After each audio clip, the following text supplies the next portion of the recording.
പിന്നെ അതുപോലെ തന്നെ നമ്മളെ പാരൻറ് ടീച്ചേഴ്സ് അസോസിയേഷൻ്റെ SMC ഈ 2 സംഘടനകളാണുള്ളത്. SMC കേന്ദ്ര ഗവൺമെൻറ്റിൻ്റെ നിർദ്ദേശപ്രകാരമുള്ള സംഘടനയാണ്. PTA ഉണ്ട്.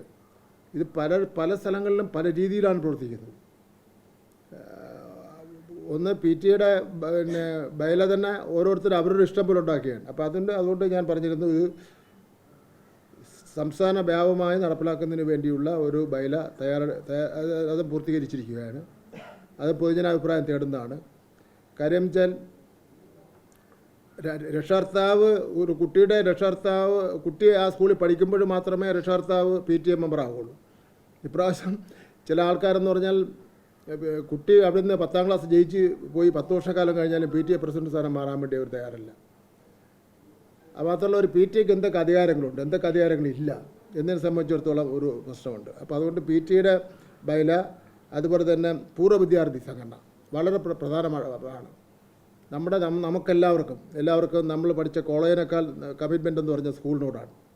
അപ്പോൾ പല ആ സ്കൂളുകളിൽ പഠിച്ചവർ വലിയ ഉന്നത ഉദ്യോഗസ്ഥങ്ങളിലൊക്കെ ഇരിക്കുന്നവർ ആ സ്കൂളിനെ സഹായിക്കാൻ വേണ്ടി തയ്യാറാണ്. പക്ഷേ അതിനൊരു ഏകീകൃതമായിട്ടുള്ള ഒരു പ്രസ്ഥാനമില്ല. അപ്പോൾ ആ പൂർവ്വ വിദ്യാർത്ഥി സംഘടനയുടെയും ബയല ജൂൺ 2ാം വാരം അതിൻ്റെയും കരട് പ്രസിദ്ധീകരിക്കുന്നതാണ്. ജനുവരി മാസം 2ാം വാരം പ്രസിദ്ധീകരിക്കുന്നതാണ്.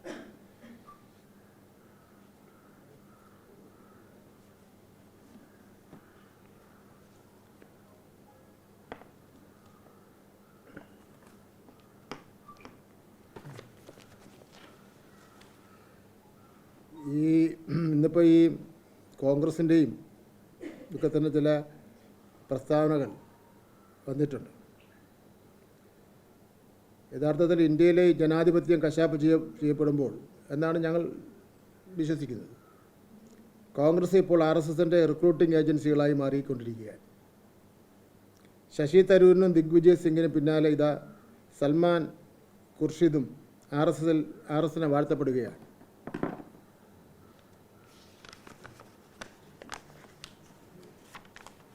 1992 ബാബറി മസ്ജിദ് തകർക്കപ്പെട്ടപ്പോൾ 17 ഭാഷ അറിയാവുന്ന പ്രധാനമന്ത്രി നരസിംഹ റാവു മൗനം പാലിച്ചത് ആർക്ക് വേണ്ടിയായിരുന്നു എന്നുള്ളവരും ഇന്ത്യയിലെ ജനങ്ങൾക്കറിയാം. ന്യൂനപക്ഷങ്ങൾ ഇപ്പോഴും അത് മറന്നിട്ടുണ്ടാവില്ല എന്നാണ് ധരിക്കുന്നത്. അതേ മൗനവും വിധേയത്വവുമാണ് കോൺഗ്രസ് ഇന്നും തുടരുന്നത്.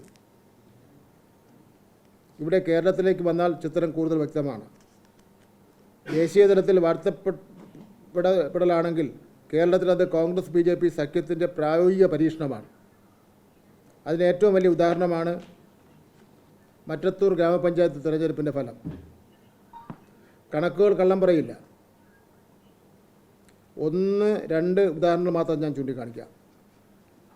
നൂലുവള്ളി വാർഡിൽ BJP ജയിച്ചപ്പോൾ കോൺഗ്രസിന് കിട്ടിയ വോട്ട് വെറും 44. കൊരേച്ചാൽ വാർഡിൽ BJP ജയിച്ചപ്പോൾ കോൺഗ്രസിന് കിട്ടിയ വോട്ട് 58. മുരിക്കുന്നുങ്കൽ വാർഡിൽ UDF ജയിച്ചപ്പോൾ BJP വാങ്ങിയത് വെറും 68 വോട്ട്.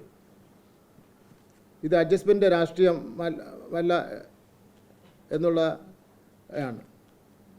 പച്ചയായ വോട്ട് കച്ചവടമാണ് നടത്തുന്നത്. LDFനെ തോൽപ്പിക്കാൻ ആരുമായും വോട്ട് പങ്കിടുവാൻ കോൺഗ്രസിന് മടിയില്ല. എന്നിട്ടും 10 സീറ്റ് നേടി LDF തന്നെ അവിടെ വലിയ ഒറ്റ കക്ഷിയായി എന്നത് ഈ വർഗീയ കൂട്ടുകെട്ടിന് ഏറ്റ തിരിച്ചടിയാണ്. മറ്റത്തൂർ പഞ്ചായത്ത് അംഗം KR ഔസേപ്പിൻ്റെ വെളിപ്പെടുത്തൽ നിങ്ങൾ കേട്ടിട്ടുണ്ടാവും. തൃശ്ശൂർ ലോക്സഭാ തിരഞ്ഞെടുപ്പിൽ ബൂത്ത് പ്രവർത്തനം മന്ദീഭവിക്കുവാൻ DCC നേതൃത്വത്തിന് ആവശ്യപ്പെട്ടു എന്നാണ് അദ്ദേഹം പറഞ്ഞത്. തൃശ്ശൂരിൽ BJP ജയിച്ചതും വോട്ട് വിഹിതം കൂടിയതും കോൺഗ്രസിൻ്റെ ഈ അടപടലം വോട്ട് മറിക്കൽ കൊണ്ടാണ്.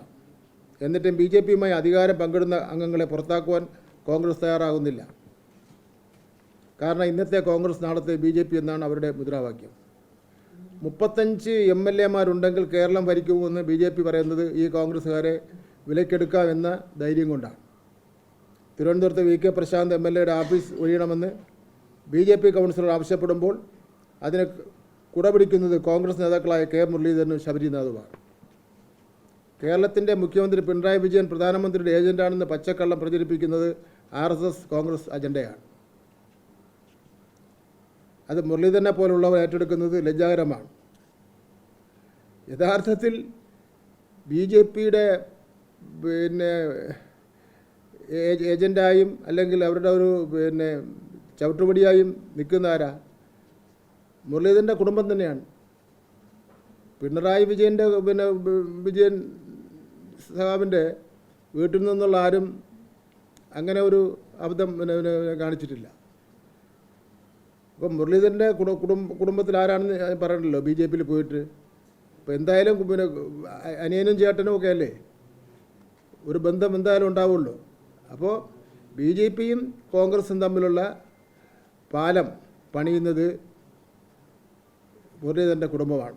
അത് മറച്ചു വയ്ക്കുന്നതിന് വേണ്ടി മുഖ്യമന്ത്രി അതിൽ വലിച്ചടയ്ക്കുന്നത് ഖേദകരമാണ്.